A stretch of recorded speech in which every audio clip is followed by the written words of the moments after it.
नमस्कार साथियों, मैंने सुना है कि एक राम भक्त ने भगवान राम के होने के हजारों वर्ष बाद राम की कथा पुनः लिखी।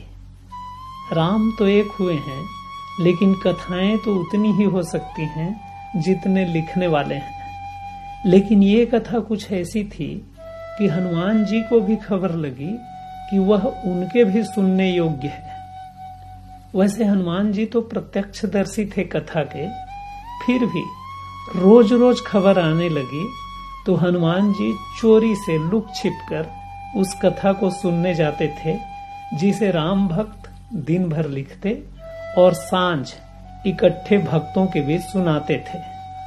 कहानी है पर अर्थपूर्ण है, और बहुत बार कहानियां सत्य से भी ज्यादा अर्थपूर्ण हो जाती हैं। राम की कथा चलती रही।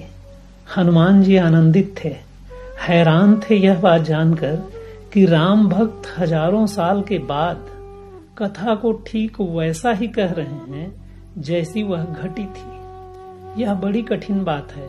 जो आंख के सामने देखते हैं वे भी ठीक वैसा ही वर्णन नहीं करते जैसा घटता है। हजारों साल बाद यह आदमी कहानी कह रहा है, और ठीक ऐसी कि हनुमान जी भी भूल चूक नहीं निकाल पाते हैं। कहीं जैसे कोई व्याख्या नहीं है, जैसे घटना सामने घटी हो। लेकिन एक जगह हनुमान जी को भूल मिल गई।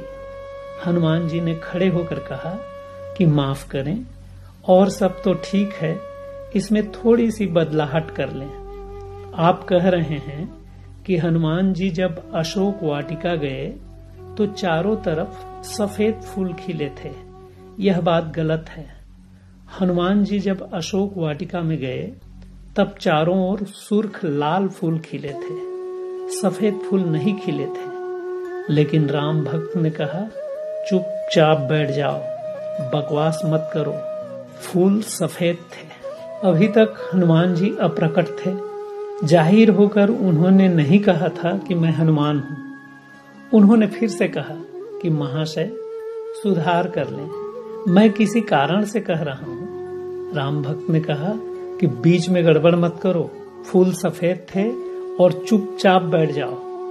मजबूरी में हनुमान जी को क्रोध आ गया, और खुद की देखी हुई बात को कोई आदमी झूठ कहे तो वे प्रकट हो गए, और उन्होंने कहा, मैं खुद हनुमान हूं, अब बोलो तुम क्या कहते हो।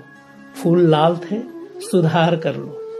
फिर भी राम भक्त ने कहा कि चुपचाप बैठ जाओ और गड़बड़ मत करो, हनुमान हो तो हो, फूल सफेद ही थे। अब यह तो बहुत उपद्रव की बात हो गई। कोई रास्ता न था तो हनुमान जी और राम भक्त को भगवान राम के सामने ले जाया गया। तो हनुमान जी ने कहा कि यह एक ऐसा आदमी है जिसको मैं कह रहा हूं कि अशोक वाटिका में फूल लाल थे, और ये कहता है कि फूल सफेद थे। मैं हनुमान हूं। हजारों साल बाद ये सज्जन कहानी लिख रहे हैं, लेकिन जिद्दी आदमी है। मुझसे कहता है चुपचाप बैठ जाओ, अब आप ही निर्णय दे दें। तब श्री राम बोले कि हनुमान तुम क्षमा मांग लो इनसे, फूल सफेद ही थे।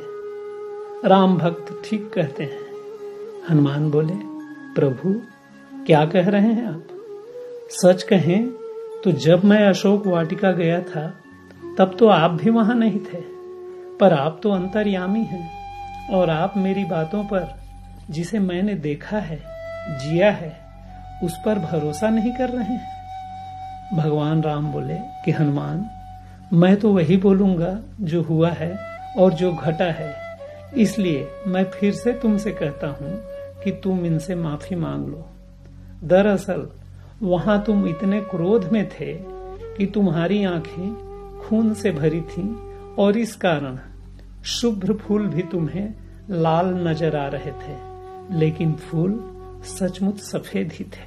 यह कहानी भले ही सच न हो, लेकिन खून से भरी आंखों में सफेद फूल लाल दिखाई पड़ सकते हैं। यह बिल्कुल ही संभव है, क्योंकि हम जो देखते हैं उसमें हमारी आंखें तत्काल प्रविष्ट हो जाती हैं। हम वही नहीं देखते हैं जो है, हम तो अक्सर वही देखते हैं जो देखना चाहते हैं, और जो व्यक्ति जो है उसे वही देखने में समर्थ हो जाता है, उसे ही भगवान श्री कृष्ण गीता में ज्ञानी कहते हैं। इस कहानी का सार क्या है ये तो आप सब समझ ही गए होंगे, इसलिए आज की बात यही समाप्त करता हूं। मुझे सुनने के लिए बहुत बहुत धन्यवाद।